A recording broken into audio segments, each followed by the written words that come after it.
Bonjour, Maxime Garel, entrepreneur à Guitté dans les Côtes-d'Armor.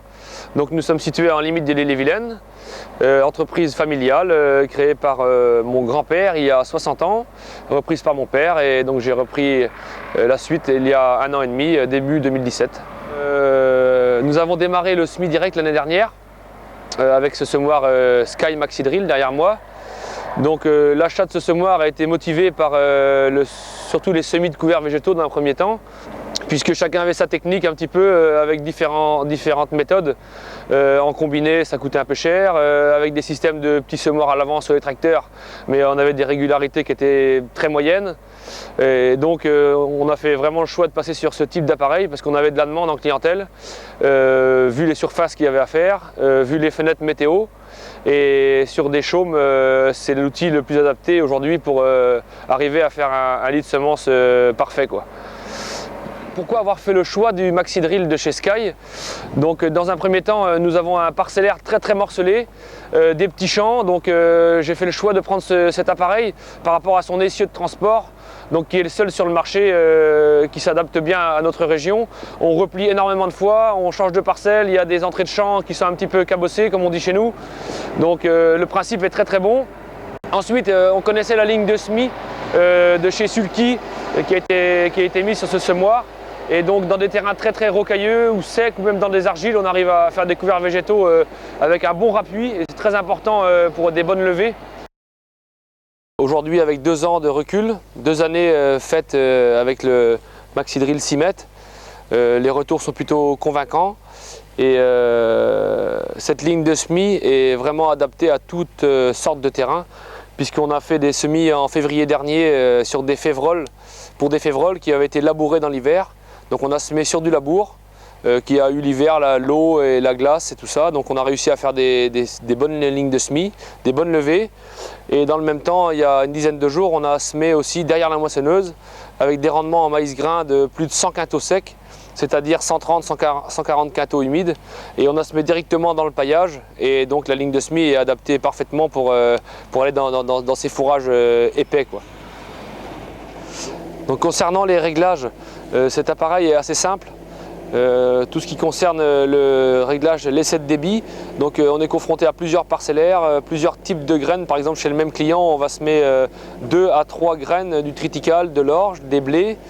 Donc l'essai de débit est assez simple, on est peu de temps à faire notre essai. On remplit la cuve qui peut contenir jusqu'à 3 tonnes de grains.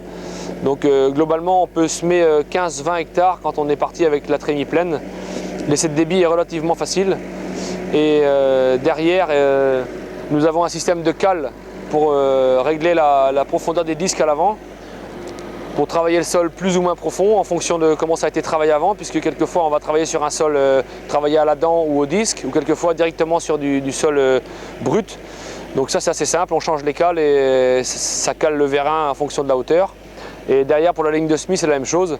Donc en très peu de temps, on fait l'essai de débit et le calage des accessoires.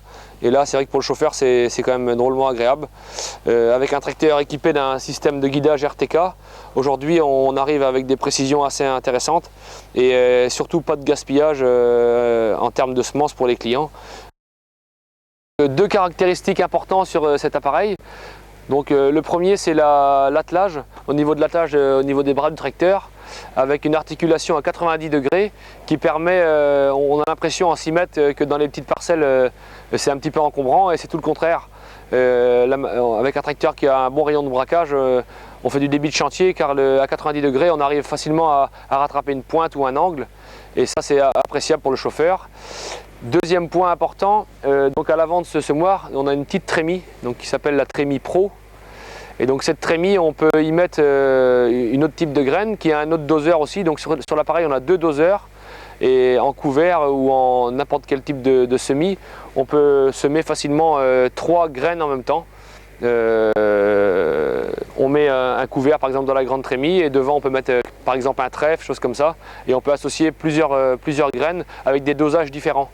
Et donc là-dessus, c'est quelque chose qui va énormément prendre de l'ampleur, puisque au niveau des couverts végétaux, on va falloir travailler là-dessus dans les années qui arrivent, du fait de la diminution des produits phytosanitaires. Et donc il va falloir couvrir les sols rapidement, sortis de la moisson. L'idéal ce serait de couvrir les sols dans les 48 heures après la moissonneuse. Dans la paille ou pas la paille, peu importe, mais il va falloir couvrir les sols très rapidement après la récolte des céréales. Donc, en ce qui concerne le service après-vente, aujourd'hui on a de la pièce à la demande par les établissements Hervé qui relayent bien l'entreprise Sky basée à Saint-Émilion-de-Blain avec une équipe de techniciens qui sont formés et adaptés à tout type de demande. Aujourd'hui on appelle le technicien, dans le quart d'heure on a une réponse. C'est très important dans notre métier où on doit aller rapidement, on doit répondre à notre clientèle. Et on a des chauffeurs qui sont aussi confirmés, donc il faut rapidement des pièces quand on est en panne. Et ça c'est un point important.